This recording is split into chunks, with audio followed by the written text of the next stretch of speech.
Hey, what is going on, guys? What's going on? Victor, Vinny, Jay Fox, what's going on, guys? Commercial real estate, that's got to be Flow. What's up, everyone? Hope everyone is doing well this evening. Let me just make sure that I have all my tabs up here that I need. Sweet, sweet, sweet. What's going on, everyone?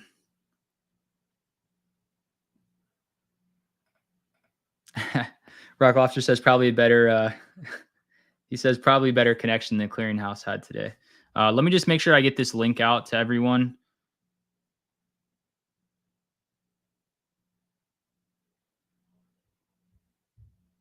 And then we'll get started here in the next minute or two.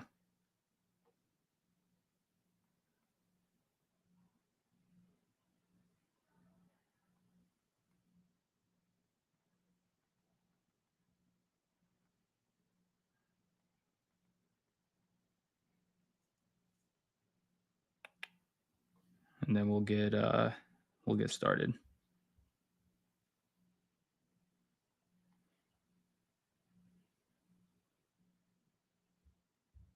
This is the first edition of this. I'm sure we'll iterate this just a little bit as we go on, but super super excited for this.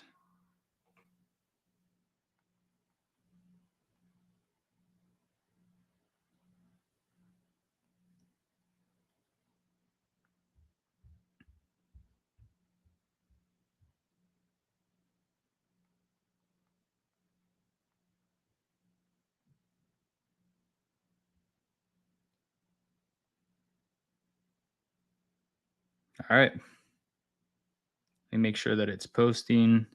There we go. What's up, guys? F Money, MJ, Pedro. What's up, everyone? You guys can't see it, but I've got this really cool picture right here. My background is set to blur, but it's a custom commission piece that I have. I don't know if I can turn this off. Yeah, you can kind of see it there, but it's like a custom bull picture. I'll get a better angle for you guys on it, but pretty excited about that guy. There we go. All right. So, first things first, just some housekeeping items here, guys. Every Wednesday, I think, midweek is where we're going to start doing these around 9 p.m. Eastern time. The goal here, what we're going to do is I want you guys to come prepared with questions today. Simon's volunteered in the Discord to come up and recap some trades that he's taken and then hear my opinion on kind of what I think about the trades, if I agree with them, if I would have done something different. Really, these sessions are for you guys to get actionable feedback for me on kind of what I would look to do in that situation. Once we're done with that, then it's going to be like an open Q&A. So really anything you guys want to talk about. And so again, these are your sessions. One thing I would like to say, as you guys are on the live, if you wouldn't mind hitting the like button for me, that'll help us get reach on the YouTube. If you're not subscribed to the YouTube, go ahead and subscribe as we continue to push out more content. And then also, some of you guys are brand new. Some of you guys might not be in the Discord. Some of you are in the Discord. We do trade live every day in Alpine, but what I want to hit here is that some of you guys are brand new at trading, and then some of you guys are kind of seasoned vets at trading. You know, you're on that path to profitability, and right now you're just that inconsistent trader. I did something tonight. I released a trading guide that I have. If you go over to my Instagram account and just DM me the word plan, I'll automatically send you my entire trading plan for free. You don't have to give me an email. You don't have to pay for anything. It'll literally just be a link to my trading plan that you can download and use. And I think, you know, as you become like as you work on that transformative process of becoming a, you know, profitable trader, that's really what you need, right? You need a bona fide trading plan to be able to do that. You have to have an identity as a trader. For me, I identify as a trend trader. I said it today in the Discord, right? That's how I do it. Trend trading is the easiest thing for me, and you'll learn all about that in the trading plan. So again, strat_trades on Instagram. Just DM me the word plan, and I'll send you that. You don't have to give me an email. You don't have to do anything else. I'll just send you the link so you guys can check it out. And, you know, really, I just want your feedback. Let me know what you guys think about it, because I'm pretty excited about it, and there's more stuff coming too. So, all right, let's go ahead and jump into it. I'm going to go ahead and bring up Simon, our guest tonight. Simon's going to come up, and Simon's been, you know, trading with me for a while. I feel like I'll kind of let him introduce himself, And then I'd like to hear from Simon on some trades that he took today. We'll break those down. We'll recap them. I'll talk to you guys about some trades that I took today as well too. And then at the end, we'll do some Q&A on anything that you guys want to talk about. You can just drop it down in the YouTube comments, and we'll go from there. What's up, Simon? Cool. How are you doing, man? Good. Hey, what's up, everyone? My name's Simon. In the Discord, I go by Simon Says. Yeah, so I'm from Toronto. There's a couple Canadian boys in the chat. So what's up, everyone? What's going on, eh? So I'm just going to go through my first trade today. And it was a QQQ. And first off, hold on, is that the right stream? Is that the right window? We got Tesla right now, I think. We got 4 charts right now we're looking at. Okay. I don't know how that one got up there. Okay. You know what? Let me just this one. There we go. Get a bit of this noise. Okay, cool. What was this one? Okay, yeah, that's what I wanted. All right. So I started my day just with QQQ, which is first is like a blank chart. So first thing I was looking at is just some potential bounce spots for QQQ. So on my daily, I went on the daily and just looked at a couple supports, and I just saw that there was like a big pivot point here. So right away, I just drew my support line because we were like we opened up here today. So usually I would actually just put my line down here, like right at the end of the wick. But today I raised it a bit higher and I focused more on this candle here, because when we bounced off this level, we skyrocketed. So I felt like, okay, maybe if we touch this level today, we'll get kind of that same bullish movement. And when you put this support on like a lower time frame, like the 5 minutes, it comes down to this one right here. And yeah, as soon as I saw right out the gate, I was like, all right, we're definitely not bouncing today. So this is we're now like a level that I was looking at, that if we broke through it, then I would enter some puts. And also while I'm watching this, I'm watching Apple, Microsoft, Google, Tesla on my other window, and just seeing how they're reacting. Everything's just free falling. So nothing was looking really bullish. So as soon as we got below that daily level here, I saw that we went down some more. Then the bulls tried to recover as there was like a big increase in volume, but I saw that we failed to close above it. So then after that point, I switched to the 2-minute time frame, because I like to enter on the 2-minute. And then on the 2-minute, I saw like we had a nice pullback, and we just whipped off that support turn resistance now on the 2-minute. So I kind of entered here, and my reason why I entered here is because I find like that gives me the best risk to reward. So if I go like a short position, I'd go right there.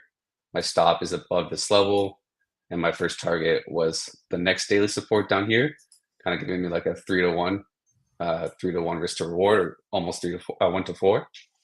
And yeah, so I entered right there. I trimmed here for about 20%. This is a 1 DTE. I kind of stay away from 0 DTEs right now. And then I just set a stop at 15%. And then when we rally back up here, my stop hit, because as we see, we never really actually hit my target until way later in the day. And I just, even if I did hold, I would even have probably been stopped out, because we did close above here as well. But yeah, that was kind of my first trade of the day. I just entered with 2 contracts. I was still trading with like a pretty small account. So I just entered 2 trades, trimmed one at 20. And then after that, got stopped out at 10%. And yeah, so that was my first trade. And also with the 2 minutes as well. Then I turn on the EMAs. I see we're trending, we're in a downtrend. We're below the EMAs on the 2 minutes and on the 5 minutes. And just looking at the other main tickers, everything was looking pretty bearish. So I had no really reason to look for some calls. Sweet. Yeah, no, I like your idea there. I like the first thing I like really is on the daily time frame, where you talked about using the candle body instead of the candle wick. One of the things that I've been telling a lot of people within the mentorship group, within Discord, within Twitter, everywhere kind of is that, for me personally, I really like using the candle body versus the candle wick. And the analogy I like to tell people is, let's say you want to go sell your house for, you want to list it for $600,000 on the market. You list it for 600K, but it only sells for 550. The price that everyone really cares about is 550, right? The closing price is what everyone cares about. So while you're, if you think of your house being a wick on a chart, the price did go all the way up to 600K. That's where the initial, price was at. And then it closed at, 550. Very, very similar when it comes to the stock market. At least that's how my brain thinks when it comes to some of these candle closes on larger time frames. The wicks can tell you kind of like where we potentially have some action at, but for the most part, I think the candle closes kind of tell me where buyers and sellers really, really want to be at, because that's where they, effectively closed price at that point. So first off, I like the daily analysis there, looking at that support line kind of right there where all of those daily candle closes are. And if you look left on your chart, really, you can see the resistance that we had there too, the rejections on those wicks. If you go left, right in there, exactly. So one of the things I like to look at on larger time frames when I'm doing levels is where have we had, specific rejections, where have we had places that have rejected in the past that are now support. So this is a great example of that, right? Like there's a circle of rejection, and then now we see that big green candle that kind of stopped right there. It became support in the middle of your chart. And then, closer into the date of, I'll tell you when this was, in kind of that like end of September, beginning of October, we kind of stopped there again, right? So it was like, prior resistance now became support. And when it broke down through it, you kind of took advantage of that. So really, really like that. I'm going to remove your screen and I'm going to share my screen to kind of show everyone what my 5-minute looks like. And kind of what I think about this this chart on QQQ, and maybe how I would have looked at this a little bit differently. All right, so here's my Webull chart. Hopefully everyone can see it. This is my big chart that I look at during the day. So essentially what we had here is we had this demand pocket, right? And you guys heard me, if you guys stay with us live, you heard me talk about this demand pocket a lot. Because if we go back, if I kind of zoom out on the 15, we can talk about this pocket, right? Because we come back here, 30 minute, 30 minutes probably good. We kind of had this pocket going all the way back. We just actually we can probably even go to the hourly time frame, take off the extended hours, and then it'll be easier for you guys to see it. Here we go.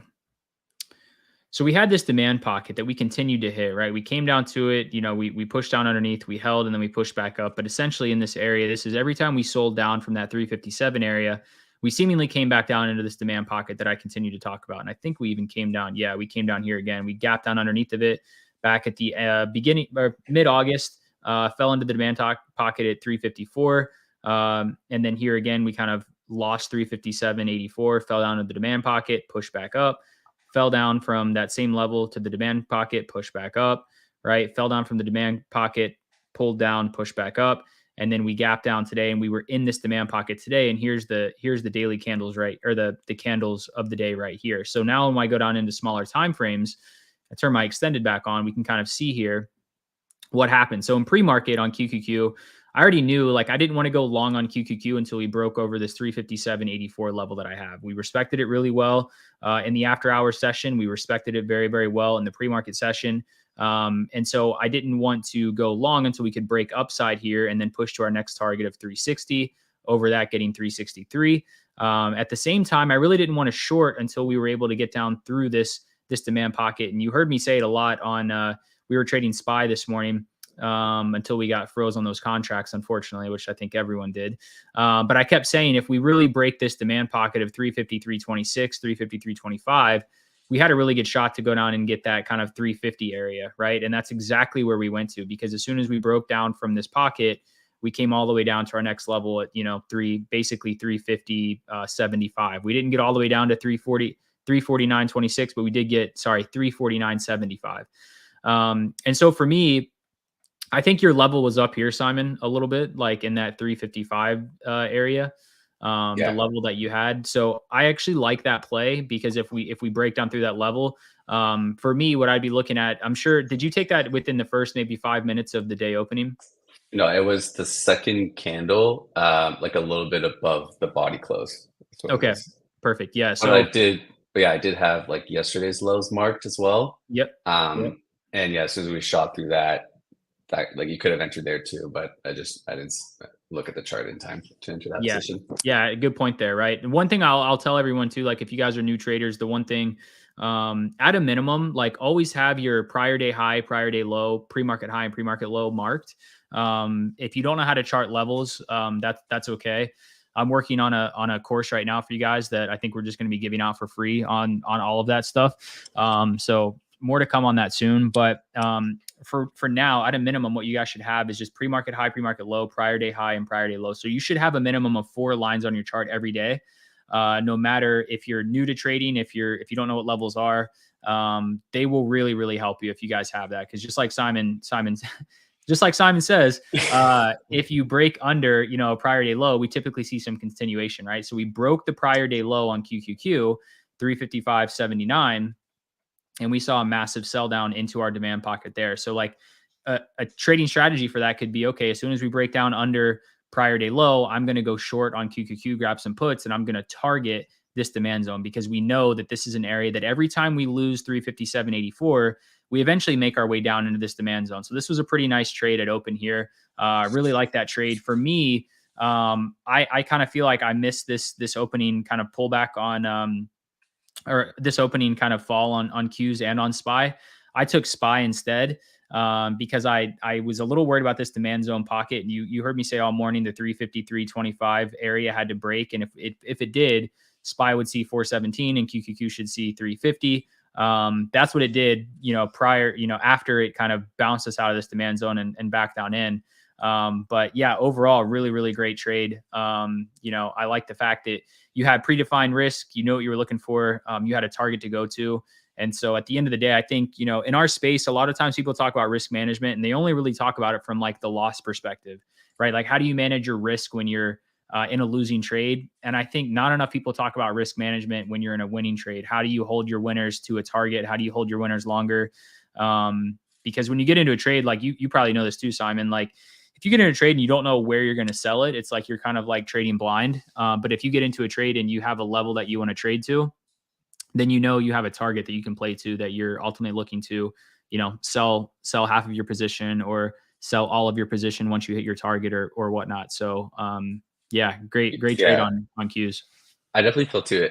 When you like see where you want to go, you can kind of visualize, is the risk to reward worth it? Like there was definitely a lot of times back when I started out, I would try trading and the risk of the reward didn't make sense. Like I would, it would just be like lose 2 to make 0.5. I would do like stupid trades like that. So yeah, definitely like kind of just seeing, is the risk to reward worth it too? Well, and that's kind of like, I liked how you said that, because like the risk to reward is huge when it comes to risk management. And so like for me, that's why I was super interested if we broke down through this. Now, if SPY wouldn't have done what it did today and like the CBOE wouldn't have frozen, like I think we would have had a really good day. But that kind of got me emotionally and I just kind of stepped away after that. But looking back on it, had I have stayed, this is what I was looking for, right? I was looking for this break right here on QQQ on the demand zone pocket, because I knew that if we broke this pocket, we had a lot of room down to that 349.26 area. And ultimately we fell down to 349.75. But to your point on a risk to reward, right? That's like a $3 drop on a name that, is trading at $353. It drops $3. That's a huge move right there. Over 1%, just about 1% drop on this name, and 0-day contracts, went probably absolutely ballistic here. And for a lot of people that don't know, like, how do you, this is a trade that I would have taken on QQQ had I have been at the desk, like, cause this is what I was looking for. So a lot of you might ask, well, how do you take that trade? Like, what would you do on the 5-minute? You'll see, I like to use the 9 and the 21 EMA. So what I would have looked to do here is take, let's see, let me put a rectangle here, right? As soon as we break down from that area right here, right? I'm looking for this breakdown. We break down, we close, we try to go back up, we hold it, and then we fall. I don't know that I would have chased this here. And I always remember, guys, the one thing I always say is like, you're always going to get a pullback in the trend. And, 20 minutes later, that's exactly what we got. We got this pullback right here in the trend, right? Our trend is down. The EMAs are down. We're falling down. Basically, here's our trend line right here. Here's the trend line all the way down, right? If I turn off the EMAs, you can see this a little bit better. Here's our trend line, right? Trend line comes down like this. And all we're looking for is a pullback in the trend, what we call maybe a bear flag in a trend. And right here we get that, right? So we get the pullback in the trend, pull down, pull back in that trend off the EMAs. If I turn my EMAs back on, you'll see it now off that 9 EMA. And we're buying here, risking a move up back into this demand zone pocket. And all we're looking for is a new low of day, right? So we get it here, we get another pullback, and then we get another drop, and then we get another pullback, and then we get another drop, and then we get another pullback, right? And at this point, I probably would have been all out because we've just moved $3 all the way down. And we get our first candle close above the 9 EMA at 215 today. And so that would have been a great trade. So for those of you that are looking for trend trading strategies, that's an A+ trend strategy on a 5-minute chart. So yeah, really good trade though it opened. So I like that trade idea there. Thanks. And yeah, actually that break. So after I was green, I was like, all right, I had a last 2 days red. So I just was like, let's lock in those greens and just switch to paper trading. Mm-hmm. And yeah, I fully took that trade that you mentioned, the break and retest of that support path under the demand zone. And I rode it all the way down to 350. And I was pissed that paper traded, but I was like, whatever. How much did it go?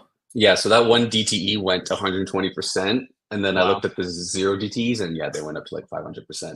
Wow. Yeah. See, so it's like tons of opportunity. And that's why I say like there's being patient, like with the indexes, like there's tons of opportunity. It's about nailing the entry and making sure that you have clear defined risk when you get into the trade and not oversizing, respecting your stop losses, things like that. So that's why that trading guide that I told you guys about, if you DM my Instagram account, you'll just automatically get it. You can see kind of everything we're talking about now. It's written down for you, so you can kind of study it, look at it, and see how it makes sense, and maybe it might fit into your trading plan. Awesome. Yeah. So did you have another trade too, Simon, that you wanted to potentially look at? No, that's it. Like I was looking at like other trades, another trade I took today, and honestly, I looked at it, I was like, where the fuck did I enter this? Because it was a loss. So yeah, I don't really know what I'd talk about that one because cool. I don't know myself. Okay. But cool, yeah, that was it. Awesome. Yeah, so I'll show everyone kind of a trade that I took today on SPY. You guys were in it with me. We were watching it, and we ended up going to the level I was looking for after we did this like BS pop here, which it caught me on because we were stuck in the trade right down here. But I want to talk to you guys about kind of what happened with that trade. And it was a nice 50% trade, and it was probably a 50% trade in about less than 5 minutes. Essentially what I was looking at here, I was actually looking at smaller time frames. So when I'm on the 5-minute, I'll look at the 9 and the 21 EMA. And then when I go to the 2-minute, I'll look at the 13 and the 48. On my other screen, I have both of them, but it's multiple charts. It's hard to see it. So what I'll do here is just actually change this for you guys and just show you. I'll just take the 9 and 21 off. We'll go to the 2-minute and I'll kind of show you what I was looking at on SPY. So for me, this was a perfect pullback in the trend, right?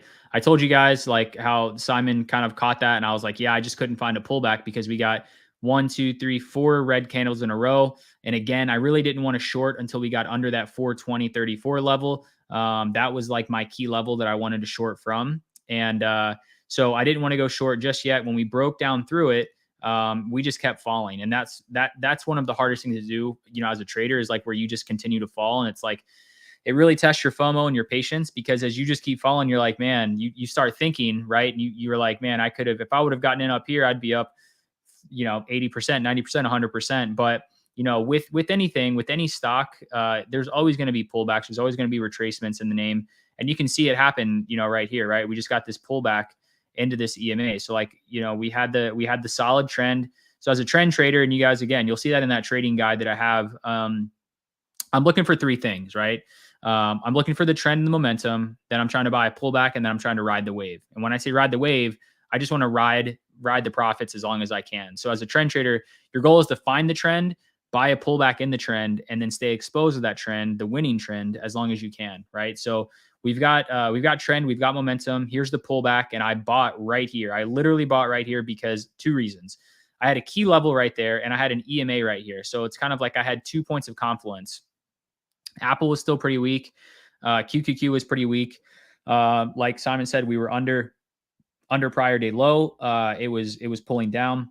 And so for me, I'm always looking for like, is there a good reason for me to be in a trade? And if there's not a good reason, if it doesn't make a lot of sense, then that's when I don't want to be putting a trade on. But if the probabilities are in my favor, if it makes a lot of sense, if there's multiple reasons why I should get into it, that's when I want to be risk on and get into a trade with, the position sizing that I take. And so here we're under 420.34, right? That's a key level of ours. We've got the EMAs here. We're in a trend. We're in the pullback. So this right here, I mean, this was an A plus entry for me on SPY, right? A plus, we buy right here, and you can see the very next candle, we go to low of day. I mean, that was perfect. This right here was a 50% move. We pulled back a little bit, popped back down. We were at like 60%, and then we weren't able to sell anything right here. We just couldn't sell anything, and then we popped back up, pulled down, pushed up, and then I sold, right up in here somewhere, I think, when it finally opened up, and we were down 60% on the rest of the position. But right here, within the first like 3 minutes of this candle, I was able to sell the majority of my position for like 50 to 55% on SPX. So great for me as a trend trader. You guys traded with me yesterday, like how bad yesterday kind of chopped me up. It's amazing what happens when I wait for that clear defined trend. I wait for the pullback, and then I try and stay exposed to it as long as I can. A nice 50 to 55% trade. And then obviously CBOE messed me up today and took us right on the day because of that, because I couldn't sell anything. But yeah, so that was kind of the journey that I took today. Now, looking back on it, could I have sold everything right here before that happened? Yeah, but I really wanted this breakdown. We continued to make lows, right? We made another low right here, made another one right here, we made another one right here, and I probably would have stopped out, somewhere in here, but I couldn't stop out till up here when the options, when the clearinghouse fixed their issues, the exchanges came back online, and then we were finally able to sell. But yeah, that was the trade I took today. That was kind of like the winning trade that I took. I also took Snap today, guys, on the IV flush. Let's talk about that one because this one was dirty. This was a dirty trade. For me personally, again, looking at this, I kind of think I got a little bit of FOMO on this trade. If you guys aren't familiar with what the IV flush is, IV crush, essentially what happens is when a name has earnings the day before, let's go to the 5 minute.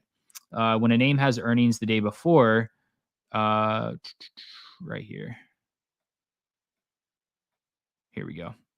So when we have earnings, right, we get these like crazy wicks. We get all these big moves, and the market makers price in an implied move that has to happen in order for call buyers or put buyers to actually see value on their contracts if they buy things into an earnings event.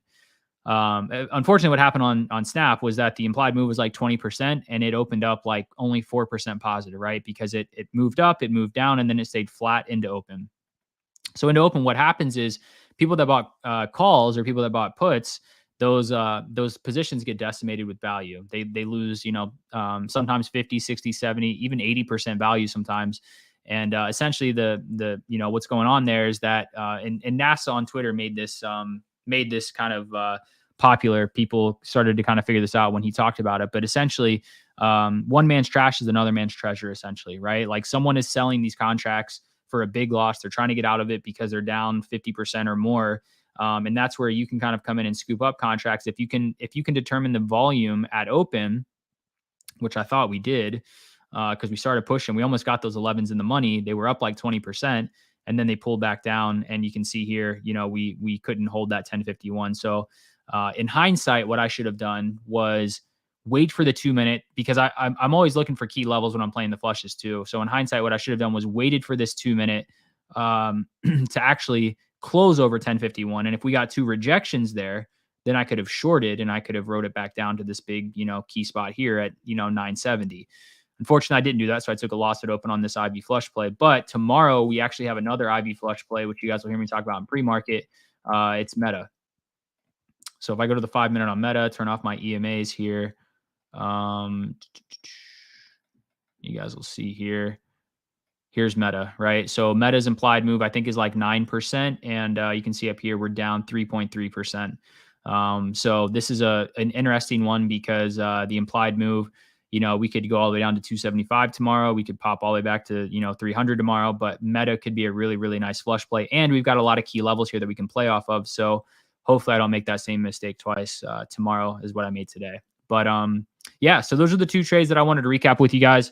Simon came on and recapped his 2 trades. So now what I'd like to do is kind of open it up to Q&A with you guys. I'm going to stop sharing my screen Yeah, I'll open it up to Q&A for you guys. You can ask questions in the YouTube live chat. You can also ask them in the Discord if you guys want to. Anything you guys want to talk about, it's open game. So we got 30 minutes. What's going on? Here we go. So Ren says, if you have time, could you provide your process for stop loss? You use a percentage, break even, other. Ren, that really depends on what's going on the charts, because, I very rarely do I ever put in fact, I actually don't anymore. I don't put in a hard stop loss anymore. When I first started, I used to put in, let's say 15, 20%, whatever the number was I felt comfortable doing. Now it's much more methodical and calculated. And actually I talk about this in the trading plan. So if you DM my Instagram plan, you'll get that plan and you can read all about this, because I literally put all of this in there so you guys have it. But it's all about risk to reward. And it's how much are you risking to make a certain amount, right? Risking, 20% to try and make 40%, risking 10% to try and make 30%. So that'd be 1 to 3, right? 20 to 40 would be 1 to 2. So for me, I'm always looking for like 25 to 40% net gain on any position that I take, which means I have to keep my stop loss around 15 to no more than 25%, I'd say. 25% max is kind of where I try to be at. Sometimes, I'm human too, so sometimes that does get a little loose. But I like to do it on a mental side. What I'd say is, if you're not comfortable doing mental stops and if you can't trust yourself just yet, just put a hard 20% stop in until until you get to that point where you're able to, use market context clues and figure out what's going on. Because at the end of the day, trading isn't really it's not an objective thing. It's very, very subjective, right? It's a market. Everyone sees something different. Everyone feels something different. And that's what makes the market the stock market. If we all saw the same thing, it wouldn't move. Like, everything would just stay stagnant, right? The reason it's moving is because we all are doing different things. We're buying, we're selling, whatever it is. And so I don't put, eventually I think it's good to get to a point where you can put a mental stop in, because what happens is, like, you could be down 15, maybe 20% in a position on a name like SPY or QQQ, and you see all of tech selling off, all the individual names selling off. And for some reason, these names aren't selling, QQQ and SPY aren't selling off yet. And, as a methodical trader, an advanced trader, someone who's seen the markets, you have screen time, that the probabilities are that SPY and QQQ will sell off if Apple, Microsoft, Google, Nvidia, all these names are starting to sell, Tesla starting to sell. Eventually you'll catch on and say, okay, I know that SPY and QQQ, there's a very, very high probability that these, two names are going to sell along with all these individual names selling. And so in that case, if you have a hard stop, you might get stopped out. If you have a mental stop, you're able to give yourself a little bit longer of a leash to actually see that play through, and have the success on that trade. SoCal Breeze, if you were trading a 2K account, how much would you risk per trade with the knowledge and skill sets you have today? I'm actually doing this live every single day. We're trading a 2K account right now in Alpine. But I typically like to use 15 to 20% of the account. When we're talking about aggressive growth on an account, that's what I'm looking to do, right? Aggressive growth on the account, 15 to 20% of my account in one trade. Because think about it, if you have a cash account under 25K, and you allocate 20% to a trade, then that means you're going to get 5 opportunities to take a trade that day, right? Five chances. Now, how you manage your risk in that trade can obviously depend on what happens, right? Let's say you take 20% of your account into one trade and you let it go to 0. You have no stop loss. Then you just lost 20% of your account, right? So I would not do that. I'm looking, always, again, 15 to 20% loss. But to effectively grow your account, 15 to 20% on like the high confidence side. But for the most part, I'd stay in that 10 to 15%, value of your account when you're going into a trade. Can you talk about the mentality of letting your winners ride? I seem to finally be getting the hang of bailing my entries and being patient in the markets, but I always sell my winners too early. Yeah. Chef Boyardee, I like the screen name there. This really comes down to, having targets. Like I said before, right? When a lot of people in this trading education space talk about risk management, but they always talk about it from a negative standpoint. Like, for some reason, risk management has this like negative connotation of like, when you think of risk management, you probably think of like losses, right? I guarantee you, because that's what I feel like that's what the entire industry, the entire education sector for the stocks kind of talks about. It's like risk management equals managing your losses. When in reality, I think risk management is, a double dose of losses and wins, right? Because we have to effectively manage our risk when we're up in a position too. And so, really, to see like, and the guys in Alpine can kind of probably attest to this. I thought you meant nailing your entries. Um, a lot of the people can attest to this. When they get the bigger plays, it's because they're staying exposed to the trend or their strategy a lot longer than just, hey, one green candle stopped me out, right? Like if we go back, if I pull this back up and show you guys, if we go back to SPY, let me just show you. I'll show you in kind of what I mean here, right? So here's a good example. Okay, we're in a downtrend on SPY. I don't know where the EMAs are at. Never mind. We'll just use the 5-minute here, right? But essentially, when we're in trend, what's going to happen is you're going to see higher highs, higher lows, or you're going to see lower lows, lower highs. So right here, right, we pull down, lower low, lower high, lower low, lower high, lower low, lower high, higher high, right, higher low, and the trend kind of shifts here, right? We can kind of say that this kind of trends here up just a little bit, right? Because we're putting in a higher low, a higher low. But to this point, what you're looking at here is like breakdown through 420, right? Through that level, 420.35, breakdown through, we retest it, and then we fall down, right? We fall all the way down here. And what happens is a lot of times newer traders will get stopped out on this candle right here, right? Now, in reality, if you're in 0 days, these probably went pretty good for you right here. So you probably saw a really nice return on your trade. So you probably could have closed everything if you wanted to. But again, staying exposed to the trend. Remember, as a trend trader, for me personally, I want to find the momentum, find the trend. Buy a pullback, which would be right here, right? Close down underneath. We're pulling back on that level, and then stay exposed to the trend as long as I can. And what this is right here is just a lower high, right? So we pull down, lower high, lower low, lower high. But a lot of newer traders will stop out right here, and then this thing keeps going, and they're like, oh, I didn't, I wish I could have held. So one way to do that, Chef, is scaling out, right? So like when we pulled a low of day, maybe you sell half your position, right? And then you're going to leave the other half waiting for, a lower low because you're looking to stay in trend. And then if we don't hold this trend, then you'll get out, right? Or you'll sell 70%. If you take 10 contracts, maybe you sell 7 contracts here, right? At this low of day point. Hey, I'm out 7 contracts. I'm out the majority of my position because that was an awesome trade. 100%, I sold 70% of the position. So I sold 7 contracts. I'm going to hold 3 contracts in case we stay exposed to this trend. Now, if we break out of this trend line and if we make a higher high and a higher low, then I'll get out. But if this is just a lower high here and then we get a lower low, those 3 contracts, letting 3 contracts ride, and the guys in Alpine can tell you, if you let those runners ride, I mean, it can really, really do some incredible things to your account as you're growing it. 3 contracts going from being 100% to, I think Simon said that, QQQ went 500% on the 0 days. If you imagine 30% of your position going 500%, you can do the math on that, what that can do to your account. So that's what I would look to do, Chef. Hopefully that helps you. What was the best trade that I ever did? SPX was the best trade I ever had. Biggest day, over $20,000 on SPX. Biggest trade that I had. Yeah, it was crazy. But I also remember my biggest loss too was like $18,000. Yeah, I say, like, you guys will see this. I have a video coming out on this too, but winning can actually be detrimental to traders, especially newer ones or people that are inconsistent. You have that big elusive win and you're like, wow, this is easy. I can do this. I'm going to go heavier. Focus on how much you're willing to lose, and the winners you'll stack up the wins. But if you focus on the losers, managing those losses correctly, you'll get the winners in due time for sure, Simon.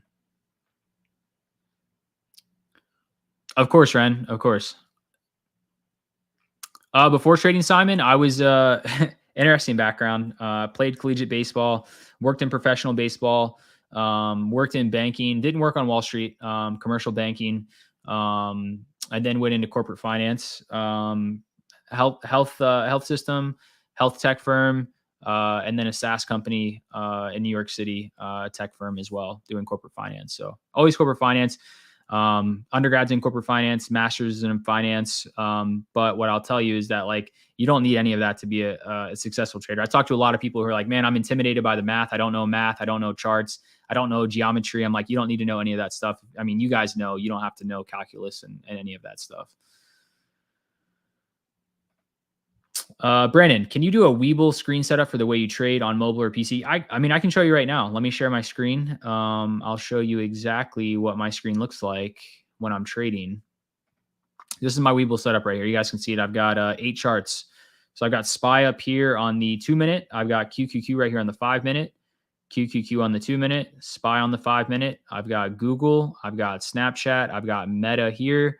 And then I've got IBM right here. IBM's another flush candidate tomorrow for us as well. I just need to see how the contracts look. But I was already looking tonight at what we could potentially play tomorrow. So I'm a mobile trader, Brandon.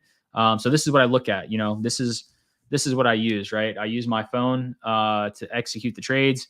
I sit here with my phone in my hand, you know, sitting here watching, you know, and as soon as I see, okay, buy, watching the charts here, making sure I'm looking at everything. If it's too small, if I really want to look at like 2 charts at a time, maybe I'll look at like, I'll go here and I'll look at SPY here. And then maybe over here, I'll look at something like Microsoft and I'll say, okay, what's Microsoft doing compared to SPY, right? If I want to look at 2 charts, if I just want to look at 1 chart and focus on one thing, I'll look at the big screen here. But for the most part, I'm stuck here on 8 different charts that I look at. And then on the monitor above that you guys can't see is where I have my Discord chat. And then I've got my news desk, trade exchange news desk terminal, so I can see all the news that's coming in. Deuce, how long have you been trading and how long did it take for you to become a profitable trader?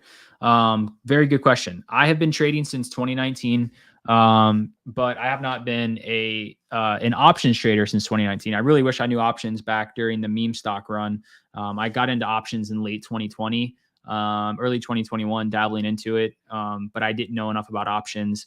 And to get to profitability, you know, it probably took me from the time I was in the market, you know, it's not fair to say because I was actually profitable during the meme stock runs for a while. And then I gave it back because I didn't even know during that time, I didn't even know what support and resistance was on a chart. Like in 2020, I was just kind of going in. The best investment I ever made when I first started was, Ethereum. I bought Ethereum for like $300 and it went to $4,000 and I sold it and I was like, oh, this is easy. I can make money doing this. But to get to profitability, end of 2021 is really kind of when I became profitable. So it was a long time, but what I'd say is that I think everyone can get to profitability, but it's just a matter of how you treat the mindset and the brain when it comes to it. When you start to think about getting profitable, you really have to change your priorities because you no longer can, try and chase alerts in a Discord. I've been in a Discord as a consumer trying to take the alerts, and they work once in a while. And when they do, you're like, oh, nice win on my account this week, but it's not repeatable because you're just, you're tailing someone's alert. A lot of times people chase those alerts. A lot of times people oversize into those alerts. And unless you truly understand why the person is taking the alert, I really don't think anyone should take, anyone's alert. And I learned that the hard way. But when I finally started to understand why people were taking the trades they took, then it became a lot easier for me to find these setups on my own. And what it came down to is like a repeatable system or repeatable strategy. Once you get that in place, it's very, very easy for you to get, to a level of profitability. But until you have that, it's going to be very, very hard, that's why that was the first thing I did was put this trading plan and trading guide together for you guys. I want you to take pieces of my plan and mold it to whatever you think is going to make you a successful trader. Use my plan in its entirety because, at the end of the day, we're all basically trying to help everyone get to that transformative process of becoming a new trader to a profitable trader, or from an inconsistent trader who's profitable, 3 days out of the week and then one day takes everything away, to someone who's consistently profitable day in and day out. And I think that starts with having a trading plan and a strategy that you can, do every single day that's repeatable. Because a lot of times the people that I talk to that are unprofitable, one day they're a trend trader, one day they're a supply and demand trader. The next day they're trying to sell options. On Friday, they're done trading options altogether. They're going to futures. They're just bouncing all around. And when you think about anyone that's successful at anything in life, they don't really bounce around, right? When you know that you can do something successfully, you do it day in and day out at a very high level and very successfully. So yeah, I think hopefully that answers your question, Deuce. But I think the biggest thing on that is everyone needs a trading plan. You have to have an identity as a trader, and I can't tell you what your identity is. Any other guru can't tell you what your identity is. You really have to figure out what you want, and kind of attract yourself towards people or towards a community that has like-minded goals and visions as you. But even then, you still have to find your identity as a trader, whether it's a trend trader, earnings trader, whatever, swing trader, day trader, whatever you want to be. You can do anything. But once you do it and you do it consistently and you're successful at it, don't change what you do. Just continue to do the exact same thing day in and day out. Kathleen, how's it going, Kathleen? Where do you sell if you only trade one contract? Would you sell at your first take profit or let it ride? I've been trying to get consistent with one contract before I moved to two. Kathleen, that's a very, very hard thing to do. Very, very hard thing to do. I think the one thing that I would tell you, and I've told everyone else in Alpine this, what I recommend you do is don't trade unless you can afford to buy at least two contracts. Right. So because of what you're saying, like, how do I manage that? For me, if you want to, you could do that. Like, if you only want to trade one contract and you're stuck to doing that, for sure, 100%, that's what I would do. I would take it at my first target, because what you're risking there is bouncing at your first target. The target is there for a reason, right? The target is there because that could be a potential bounce spot or a reversal spot. And if you had multiple contracts, I'd be willing to bet that you'd probably be taking a few contracts off at your first target. Then you have a second target and then a third target. For me, what I would do is probably start taking everything at that one target if I was only trading one contract. But if I could, I would look to trade two. And if it's a matter of like it being too expensive, look at a name like IWM. IWM is really good if you want to trade 0-day contracts, similar to like trading a 0-day SPY or a 0-day QQQ. IWM is very, very good. And yeah, if you're open to doing two, I would look at doing that. So essentially what you'd have there, Kathleen, is the ability to sell one contract, 50% of your position at your first target. And then you can sell the other contract if you bounce from that. Like, you can stop out and sell that last one, or maybe it continues to go and you hit your second and third target with that one contract that you have left. But it is very, very hard to trade with just one contract. I won't sugarcoat that. So hopefully that helps you. Simon says, how do you avoid false breakouts? For example, do you have any strategies when price is breaking out of pattern support and resistance where it might be a fake out? Yeah, I mean, the one thing that you'll hear me say a lot is don't front run, because when you front run, there's a better chance at you missing or getting stopped out of a trade. And a prime example of this is right here on SPY. Let me show you guys my screen. So as we zoom in here, I've got a key level right here, right? And I wasn't interested in trading this stuff here, but I am interested if we're pushing down this way, right? And so what happens here, right? We've got 1, 2, 3, 4 candles that are closing right here. The fifth one, though, pushes all the way down below these. And so this is what some people could think is a breakout to the downside, right? The problem is if you buy down here, effectively what you're doing is you're buying that breakout. And what happens, right? You buy here at this candle bottom, we have the wick. So it did come all the way down here. Someone bought it. We wick back up. We come down, we wick all the way back up. And so now if you're in 0 days, you're probably down, 35, 30%, 40% maybe right up here. And then we finally get that move down. So what I tell people, Simon, is don't buy the breakout, buy the retest. Because if you buy the breakout, what you're effectively going to be doing is selling your contracts to someone who's waiting for the retest, because you're always going to get a retest. There is no chart that goes straight down forever, right? No chart is going to go red, red, red, red, red, red, red, all the way down all day long. At some point, there is going to be some type of pullback before we get continuation, right? Which is what we got right here. This is a larger pullback than what I would have wanted to see because I was in 0-day contracts. But on larger time frames, if we look at the 15, right?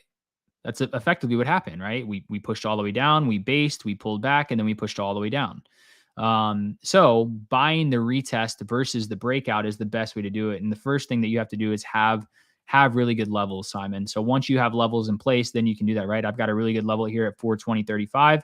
We held it, we held it, we held it, we break down through it, and then we get this retest of that level. As soon as we pull back down, this candle closes right here. We're buying in right here, and then we're just looking for a new low of day, which we get. And then again, to Kathleen's point, if I'm in one contract, do I sell it here? Probably yes. But if you have two contracts now, you sell one here or you sell one along the way here, and then you're just looking to stay exposed to this trend on that second contract. And to Simon's point, what happened, Simon says his point, QQQ went 500%. So that one contract, let's say you bought it for $100, it goes 500%. Holding one additional contract within this trend turns that from $100 to, $600 for you. It goes 500%. So that's the benefit of holding one runner, Kathleen, if you can take two. What's up, Pedro? Do you practice meditating or journaling to help with mindset? Not as much as I need to. I don't do like any meditation. I will sit in a sauna and just, kind of peace and quiet. I do like to golf. That's a lot of like quiet time for me. It's quiet on the golf course. The other thing I like to do in the winter is actually go on the ski slopes. There's nothing, more quiet than it's snowing when you're on the top of a ski slope and it's like, just pure blanket, like quiet. And then I also like to scuba dive too. So, the sound underneath the water is pretty crazy. But as far as like meditating, in my house or in my office, I don't really do anything like that. The biggest thing I try and do though is like take my mind off of trading as much as I can. When I first started, I was very, very addicted to trading. And I've been pretty open about this in the sense of like, I felt like I couldn't go anywhere without looking at my phone. The first thing you do when you wake up in the morning, your alarm goes off at, 5:30 in the morning, 6 o'clock in the morning. Where are we at in pre-market? And it's like, for what? Like, I'm not in a trade. I didn't swing anything, but it's like just inherently, I'm like, I need to know where we're at in pre-market. What's going on in the pre-market session? I'm done trading for the day, right? I go to lunch with someone and I'm on my phone. Where's Tesla at right now? Why? I don't know. I'm not even in Tesla. But I'm just curious where it's at. Like what are people saying on Twitter about the market? What are people saying on YouTube, on Instagram? So I don't meditate or journal as much as I should. I do journal. I do journal, kind of like recaps and things like that. But as far as meditation goes, I probably should do more meditation, and I think everyone should do more, kind of like mind checks away from the market. I always tell people like the market is here for the freedom. Like that's why everyone gets into trading is because like, hey, I want to make money and I want to have the freedom to be my own boss. I want to have the freedom to not have to take PTO, to not have to take sick days. And then what happens is people end up sitting here all day long looking at a chart for 8 hours a day. And it's like the goal was to like not do that, right? The goal is not to be chained to a desk from 9 to 5 every day. Yet some people I know literally do that. And they could be done trading at 10:30 every morning, 10 o'clock every morning, 11 o'clock, by lunchtime, whatever that number is. So yeah, from a meditation standpoint, I don't really know too much about meditation. Maybe I'll look into that more, Pedro. But for me, it's more about just having a healthy, kind of like stock market life balance, right? Almost like a work-life balance. You got to have a healthy work-life balance. You have to have a healthy balance when it comes to the stock market and your life outside of the market. The market is going to be here tomorrow. It'll be here the next day. It'll be here next week. It'll be here next month. It'll be here next year. So if you guys miss one day of trading, it's not the end of the world. You're not going to get an absent check mark next to your name because it's your life, your business that you're running. And so make sure you take care of yourself. You got to take care of your mindset first. When you take care of your mindset, everything else falls into place. And that's anything in life. Health, wealth, relationships, whatever it is. If you take care of your mindset, everything else will fall into place for you guys. Yeah, absolutely, Kathleen. Yeah, let me know on Twitter or Instagram. I'm curious to see how your two contracts go tomorrow. I'm curious to see how that works out for you. And yeah, good luck with that, because I think one runner can really can do some really good things for your account. All right, guys. So it's 9:55 here on the East Coast. Does anyone have any other questions before we call it an evening this evening? Really appreciate the audience engagement. Like I said, we're going to do this once a week. And the goal is that I want you guys to actually submit your trade ideas or trade requests to me that you had. Simon offered today to do it, and so I really appreciate Simon for doing that. But next week, you guys have the opportunity to jump up here and kind of chit chat with me, talk about your trade, what happened, why you took it, and then kind of get feedback from me. It's almost like a one-on-one coaching, but it's just in front of everyone else that's tuning in, so they get value as well. So the more participation I have, the better, and hopefully it'll help you guys in the long run as well. Here we go. One last question here. We've got CDP. CDP, I've been seeing you on the YouTube live streams every morning. So it's good to see you back on tonight as well. So he says, sorry, I've tuned in late. No worries. You can always go back and rewatch this. They are being recorded. They're on the YouTube channel. And he doesn't know if I've addressed this, but is it wise to set the targets percentage based or based on dollar?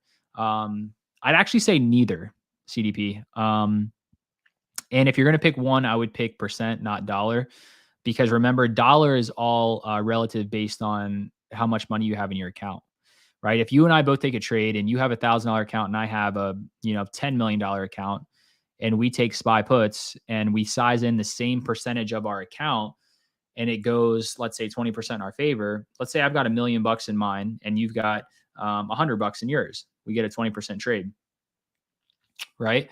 I make 200,000 and you make $20. So I don't think that it's very useful to go into it from a dollar perspective. I would say you could go percentage perspective, but when I really look for targets, I really want to look for areas on the chart. I don't want to look at the underlying. I don't want to look at the options and say, hey, I want to, ideally my first goal when I get into a trade is specifically like one here on SPY or QQQ. That's probably a better one. Let's look at that one real quick. Specifically here on QQQ.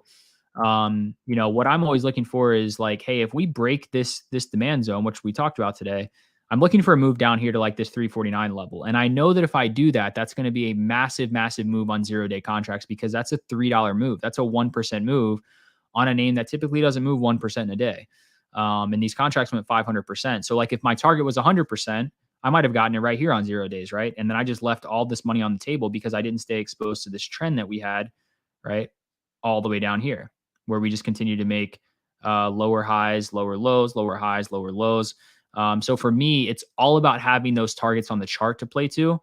And then as you hit specific percent targets, you can sell along the way, right? So if we drop down here, hey, we're at low of day, we just hit 100%.